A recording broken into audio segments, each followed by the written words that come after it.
Welcome to the Dawn Jarvis Show with Dawn Jarvis, the diverse nurse. And in this podcast, we will be talking about healthcare, self-care, diversity, careers, and well-being from a black woman's perspective. If you're a person of colour, an ally, partner, or employer of person of colour, and interested in a diverse perspective on health, self-care, and well-being, then this is the podcast for you. If you are ready to turn your expertise into that thing you have always wanted to do and are not prepared to let potential barriers or difference hold you back, then you are definitely in the right place. Join registered nurse, coach and motivational speaker, Dawn Jarvis, the diverse nurse, to get the advice, inspiration, strategies and tough love you need to manifest the life, career or organisation that you want and need in this diverse world. We're really happy that you're here. So if you're ready, let's get on with the show.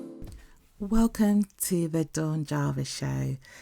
This is a podcast by the Diverse Nurse and is going to be about diversity, healthcare, self-care and well-being. Thank you so much for being here. It's an absolute pleasure to do this podcast. It's my first CAT podcast and I really appreciate you joining me. As this is my first podcast, this is going to be an introductory episode, so I'm going to be telling you a little bit about myself and what I do.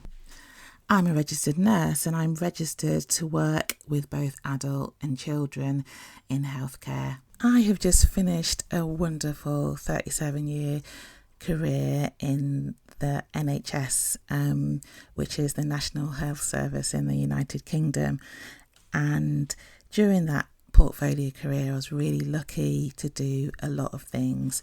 My career comprised of being a nurse and manager, of working in health improvement, in working with service development and working in leadership, and I really enjoyed every moment of it. I've been quite successful in my career. I started out as an enrolled nurse, which would now be a nurse associate, I guess, and at the end, and that went up to being a nursing leadership director and program director at the end of my career. I've been really lucky to have the support of mentors and coaches, and during my career, and it really helped to get me to where I am today. It hasn't always been easy though, and my ambition for the NHS is that career advancement, promotion and development is more to do with judgment rather than luck. I love being a nurse and I still am a nurse, a registered nurse, and I would really recommend it as a career. One of the things I want to do going forward is to help nurses and healthcare workers to take advantage of development opportunities and help them move into leadership positions. I am also working with healthcare executives and my work will be around supporting them to develop their diverse workforce, which I believe and know is required to support healthcare users in our diverse populations and to help them to have their best health. So how did I get here? Well, I currently live in Wembley in northwest London, the home of Wembley Stadium, and I have lived in London for 37 years. In fact, the entire time I worked for the NHS. I was born in Loughborough in Leicestershire, and my family heritage is Jamaican.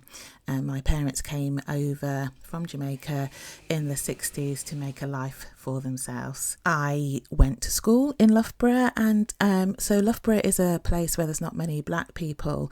So I had this kind of dual lifestyle, which I think is familiar to many people who have immigrant parents.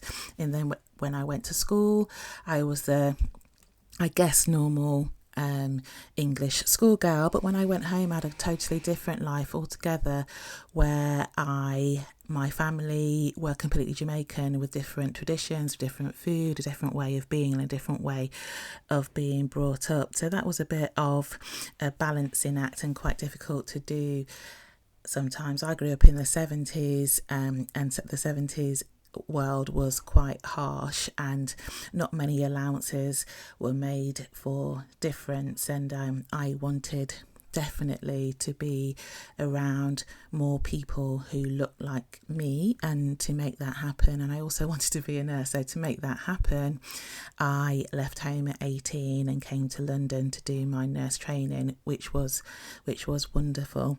Interestingly, I assumed that my bullying days and racism were over because I thought everybody who worked for the NHS was kind and pure and not racist. That didn't turn out to be the case, but I had a wonderful time and met lots of wonderful people during the course of my career, a lot of whom I'm still in touch with today. I left the NHS recently to work on my own business full time as a nurse entrepreneur, coach and motivational speaker.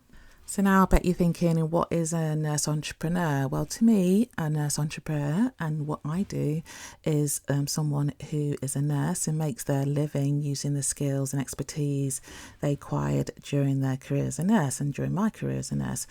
The portfolio of skills that I acquired as a nurse in my career included leadership, management, project management, and working as a program director. I also coached healthcare executives on quality assurance and how they were going to work with regulators, and I indeed worked for a regulator as well. So as a nurse entrepreneur, the things I offer to do are motivational speaking, and in fact I am speaking at the Nursing Times Careers live event on the 26th of September 2020, and I also do executive coaching with healthcare professionals specifically, and I do lifestyle coaching both with nurses and healthcare workers and anybody else who wants to move their lives more towards a success mindset. I'm also doing career coaching, health coaching and online courses and programs. My mission is to help people understand that health and well-being is a social and diverse construct, and it affects people in different ways depending on their community and their lifestyle. And I think that has an impact on how health services are delivered and how they're received. Plus, that has an impact on the workforces of those services and how they relate to their service users. So I think that's all about organisational development, and I want to help people with that service development in healthcare organisations. The way that healthcare services are designed, delivered and received has an impact on population health, and I'm hoping that this podcast will go some way to shining a light on how health and the services we use are used, how people engage with them, better ways to engage with them, and the resources that we need to make that better. So in this podcast, I'm going to be concentrating on healthcare and self-care and well-being from the perspective of myself as a Black woman, and also from the perspective of people who have protected characteristics in the UK.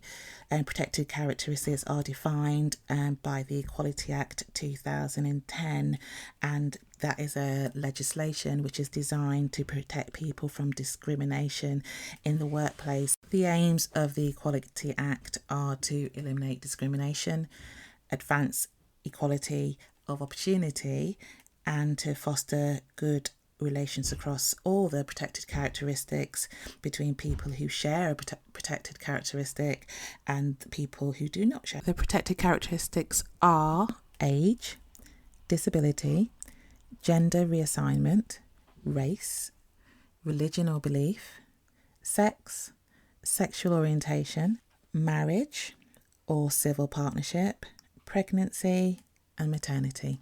As you can see, that covers a lot of bases, and there's a lot of interconnectedness or intersectionality between all of the protected characteristics. I will be reflecting on my own health, self-care and well-being, and talking to a wide range of people and asking them what impact their difference has had on their lifestyles, career, businesses and well-being, and how it's affected their lives and how they live it. I'm hoping that the podcast will be fun and informative. So that's it for today. I hope that you have enjoyed the show and have an idea of what the show will be about, and I hope that you can listen to some more of what I've got to offer in my podcasts. There are lots of ways you can contact me if you would like to work with me or know a little bit more about what I do. I am on LinkedIn, Facebook, Twitter. I will also put those links in the show notes. That's almost it for this episode, but I have a few people I have to thank because without their help this podcast would not have been possible. I would like to thank Rosetta Thurman and the members of her Six-Figure Queen Mastermind, and also the members of Podcast School for inspiring me to do this podcast.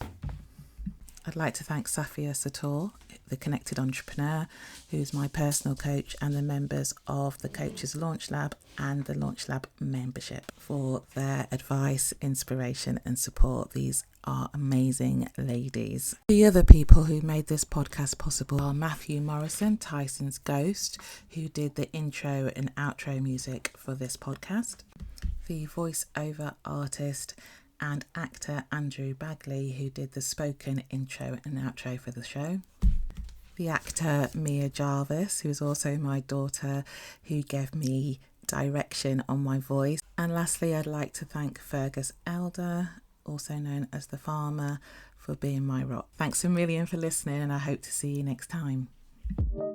Thank you for listening to the Dawn Jarvis Show. If you enjoyed this episode, there are 2 things you can do. Number 1, leave me a rating and a review on Apple Podcasts. It would mean so much to me if you took a moment out of your time to post your thoughts on the show. It will help me reach so many more people and help them with their well-being. Number 2, subscribe to my email list, the Diverse Nurse Digest, using the link in the show notes. Until the next time, thank you and goodbye.